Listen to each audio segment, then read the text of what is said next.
তাকওয়াটা কেমন? তাকওয়াটা হলো এমন, ওমর ফারুক রাদিয়াল্লাহু তাআলা আনহুর কাছে একজন সাহাবী এসে জিজ্ঞাসা করছে, খলিফাতুল মুমিনিন আপনি একটু আমাকে বলুন তাকওয়াটা কি?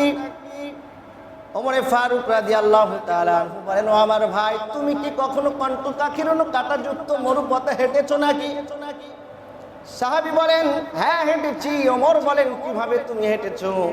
সাহাবী রাখতে বলেন, যখন আমি কণ্টকাকীর্ণ কাঁটাযুক্ত মরুপথে যখন আমি হাঁটতেছিলাম, আমার শরীরের কাপড়গুলো সুন্দর করে বেঁধে ভালো করে ধরে আস্তে আস্তে হাঁটতেছিলাম। ডান দিকে যদি কাঁটা থাকে আমি বাঁ দিকে ঝুলে যাচ্ছিলাম, বাঁ দিকে যদি কাঁটা থাকে ডান দিকে ঝুলে যাচ্ছিলাম। এভাবে আস্তে আস্তে সাবধানে সাবধানে সুন্দর করে আমি কাঁটাযুক্ত পথ আমি পাড়ি দিচ্ছিলাম। ওমর ফারুক রাদিয়াল্লাহু তাআলা আনহু বলেন, ও আমার ভাই, তাহলে তো তুমি বুঝেই গিয়েছো তাকওয়ার পথটা কি। জোরে বলেন সুবহানাল্লাহ।